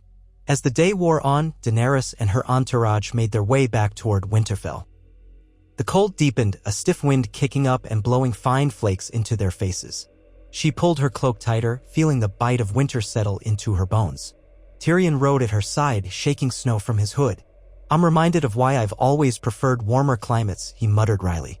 "Though I will admit, the north has its own austere beauty." Daenerys glanced at him, noting the thoughtful look in his eyes. "What is it?" He hesitated before speaking. "I'm thinking of King's Landing. Of the day we might have to march south and face Cersei. Do you believe we still have the strength for such a campaign, after all we've lost?" The question had been on her mind often, though she had not yet voiced it. She looked ahead where the towers of Winterfell rose against the slate-gray sky. "I believe that we must keep faith in our alliances, Yara, Dorne, the Northern Lords, and perhaps others who recognize the threat Cersei poses. We won't march blindly, and we won't do so until our people are secure. But I will not leave the Iron Throne to a tyrant who refused to help when all life was threatened. She betrayed us." Tyrion inclined his head. "Indeed she did. Even so, I cannot help but wonder if there's a path to avoid further bloodshed. So many have died already." Daenerys sighed, flicking the reins to urge her mare forward. "If Cersei surrenders the throne peacefully, I would welcome it. But I doubt that's in her nature." Tyrion's face clouded. "It isn't. But we'll see how matters unfold once winter lessens its grip. For now, we rebuild." They approached Winterfell's main gate, and Daenerys felt a surge of relief at the sight of the fortified walls, even if they were patched and bruised. Inside, she dismounted, handing the reins to a stable boy, and climbed the steps to check on Rhaegal. On her way, she saw Jon standing with Davos and Tormund, poring over a map. They looked up as she approached. Tormund gave a wide grin. "You've been out in the cold, Daenerys. You're looking more like a northerner every day." She huffed a small laugh, shaking snow from her boots. "Perhaps so." Then she joined them. The map depicted the marsh, or roads leading south, as well as the known strongholds still intact. "Any news?" Jon nodded. "A raven from the Eyrie just arrived. Lord Robin Arryn apparently took note of our victory against the dead. He's offering some supplies, grain, mostly, and perhaps fresh horses in exchange for certain trade considerations later." Davos let out a breath. The Vale was barely touched by this war. Their fields should still have harvests. Might be worth accepting that offer quickly. Daenerys agreed, remembering how the Knights of the Vale had fought with them bravely. Yes. Send word back that we'll receive their provisions gratefully. We'll work out the details of any trade agreements in due time once the realm has steadied. Jon traced a route on the map. There's also the matter of the roving bandits who've taken advantage of the chaos. We've heard reports that they're attacking smaller hamlets south of the last hearth, posing as survivors before turning on unsuspecting folk. Tormund shook his head, muttering a curse. So even after everything, there are still those who prey on the weak. Daenerys felt a flash of anger. They had barely survived the end of the world, and yet cruelty persisted among men. We can send patrols, she said. Hunt them down before they do more harm. Jon nodded. I'll see to it. We have enough soldiers to handle that. A flurry of snow drifted over the courtyard, prompting them to roll up the map before it grew too damp. With a final exchange of words, they dispersed. Daenerys headed for Rhaegal's shelter, passing beneath the battered walkway. The dragon was awake, stirring slightly, lifting his head. The bandages around his leg had been changed that morning, and she saw that the flesh around the splint looked less inflamed than before. She moved closer, speaking his name softly. He blinked at her, letting out a short, low rumble.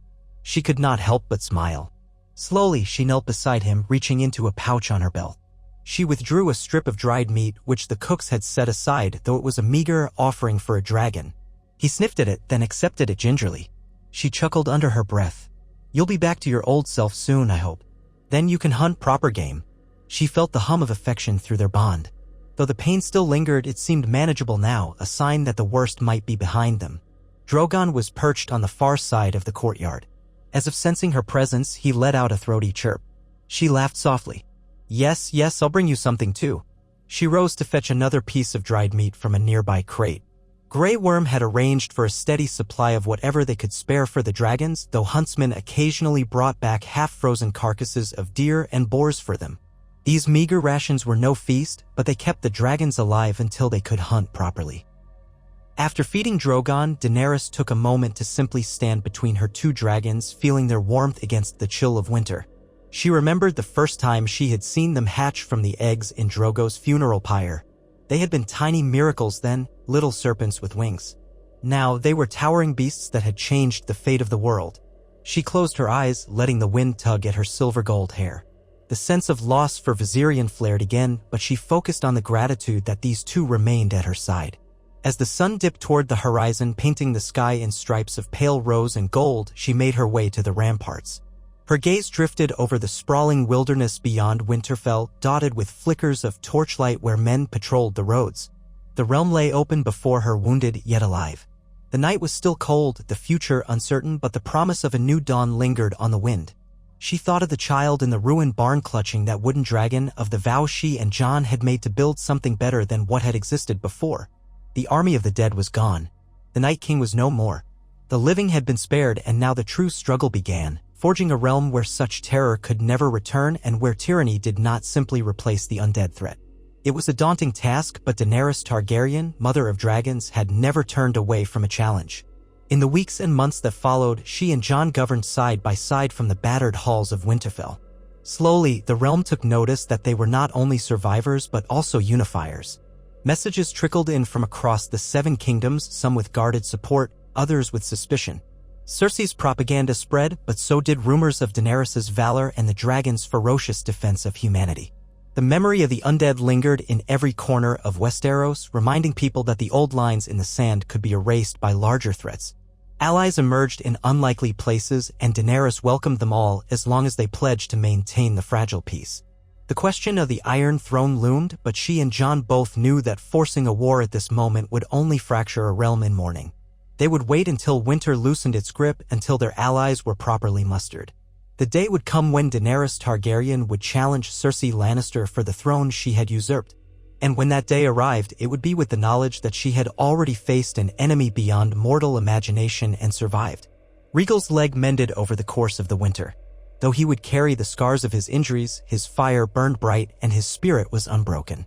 Daenerys would sometimes watch him stretch his wings in the courtyard, yearning for the skies. She promised him that when the snows melted enough to permit safe flight, he would soar again. Drogon often landed nearby, as if encouraging his brother's recovery. Their roars would echo through the half-rebuilt towers of Winterfell. a reminder to all who lived within those walls that dragons stood guard over them.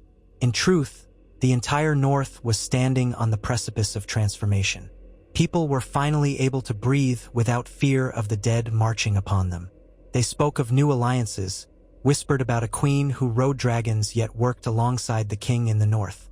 Some remained cautious, but many found hope in the possibility of unity. Daenerys saw it in the eyes of the soldiers who once doubted her claim, in the respectful bows of villagers who once knew only stories of Targaryen madness. She wanted to uphold that hope, to demonstrate that her vision of a freer, kinder world was not just another fairy tale. That spring, or what passed for spring in the North, the snows began to recede. Muddy roads replaced icy tracks, and the first faint shoots of grass emerged in sheltered corners of the courtyard. Birds returned to the sky in greater numbers. The dragons, too, tested their wings in short flights around Winterfell. Rhaegal's limp was evident when he landed, but in the air he was strong and graceful, a green blaze against the thinning clouds. Daenerys's heart soared with him, filled with pride and relief. On a day when the sun shone warmly, by northern standards at least, Daenerys and Jon walked beyond the castle walls, accompanied by a few loyal guards and a group of curious onlookers. They strolled to a clearing a safe distance from the main gate, where the dragons had been gathering. Rhaegal and Drogon stood in the snow, stamping their feet eagerly. Jon turned to Daenerys with a wry grin. "Shall we see if they remember how to dance in the sky together?" She laughed, a sound that felt free in the clear morning air. "I think they do." With that, she called Drogon to her side, feeling the electric thrill of their bond. Drogon lowered himself so she could climb onto his back. Across the clearing, Rhaegal extended a foreleg to Jon, who hoisted himself up, though still somewhat clumsy in mounting a dragon. Guards and onlookers alike stepped back nervously, eyes widening at the sight of two Targaryen riders preparing for flight. When both riders were secure, Daenerys gave Drogon a gentle nudge. The great beast spread his wings, stirring gusts of wind that sent snow flying in a whirlwind. Rhaegal followed suit, roaring in anticipation. Then, almost as one, the dragons launched themselves into the sky. Daenerys felt that familiar rush of exhilaration. The ground dropped away beneath her in a flurry of white, and the crisp air whipped past her face. Drogon beat his wings powerfully, ascending with Rhaegal at his flank. She glanced to her side and saw Jon clinging to Rhaegal, his dark curls flying, a mixture of awe and delight on his face. Higher they soared, until Winterfell seemed a toy fortress below. The battered walls, the courtyard, the half-repaired towers, none of it could contain them now. Rhaegal pivoted, gracefully circling around Drogon as though inviting his brother to a playful chase. Daenerys let out a whoop of joy, leaning into Drogon's movements. The sunlight shimmered off Rhaegal's green scales, highlighting the band of scar tissue that ran along his flank. He was not the same unscathed dragon he had been before the battle, but he was alive, proud, and free. Daenerys blinked away the sting of tears. Viserion was gone, yet his memory would live on in the sibling who had fought so fiercely to spare him from eternal slavery to the Night King. The two dragons circled around the castle once, their roars echoing. Below, people gathered in the courtyard to watch. Some waved, others simply stood in awe. Daenerys caught a glimpse of Tyrion and Missandei on the ramparts, small figures peering upward. The wind carried the faint cheering of a few brave souls. In that moment, Daenerys felt a sense of unity that transcended the scars of war.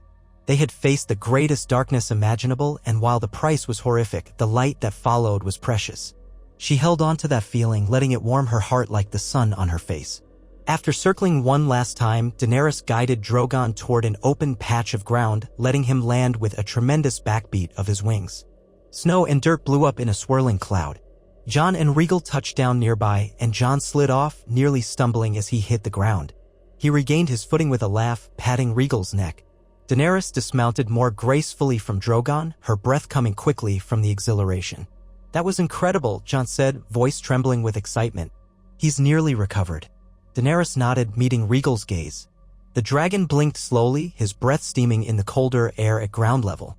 "He'll be stronger every day," she said. She turned to look at Drogon, who was stretching out his neck with a contented rumble. She stroked his scales. "You both have earned your rest." A small crowd had gathered at a respectful distance, and Daenerys could feel their wonder. She smiled at them, then at Jon, who still looked slightly breathless. He returned the smile, an unspoken understanding passing between them. The future might hold more conflict, Cersei Lannister, the politics of Westeros, the lingering trauma of war, but in that moment they had proven that life and hope soared on dragon wings. In the evening's twilight, Daenerys and Jon walked through the courtyard side by side, discussing the next steps in gathering an army that could eventually challenge Cersei. They spoke of forging alliances with the houses that had thus far remained neutral. They debated the best approach to dealing with those who still doubted the Targaryen claim. But beneath their practical concerns, a glimmer of optimism remained. They had stood against the end of the world and prevailed. At the base of the castle steps, Jon paused, turning to Daenerys. His gaze traveled over her features, her silver hair, the lines of fatigue still etched there, the determination in her posture. "We've come so far," he said quietly. "Sometimes I can hardly believe it's real." She nodded, folding her arms against the chill. "Neither can I. But every time I see the sun rise, every time I see survivors rebuilding, I know it's real. We're still here." Jon gently placed a hand on her cheek, a rare show of affection in a courtyard where guards and lords might see. She leaned into his touch, drawing warmth from it. After a moment, he pulled her closer, and their foreheads touched, a quiet intimacy that spoke volumes. She closed her eyes, allowing the moment to linger, aware of how fragile such peace could be. Eventually, they pulled apart, and she saw the resolve in his eyes. "We'll face what comes next together," he said. She offered a small, determined smile in return. "Always." And so they would. The world might still bear wounds that bled beneath the snow, but the greatest threat, an army of the undead led by a remorseless king, was vanquished. Rhaegal had dealt the decisive blow that freed Viserion from his unholy bondage, ensuring the Night King's downfall. The cost had been steep, but the living had emerged intact enough to try once more. Side by side, Daenerys Targaryen and Jon Snow would guide the realm through its darkest winter and into a spring of possibilities. The memory of Viserion would forever haunt Daenerys, yet his final release from undeath had paved the way for hope. In the hearts of the survivors, there grew a steadfast belief that if they could survive the long night, they could build a realm unburdened by the same cycles of hatred and fear. And in the fading light of day, with the roar of dragons echoing across the sky, that belief felt closer to truth than any dream could ever be.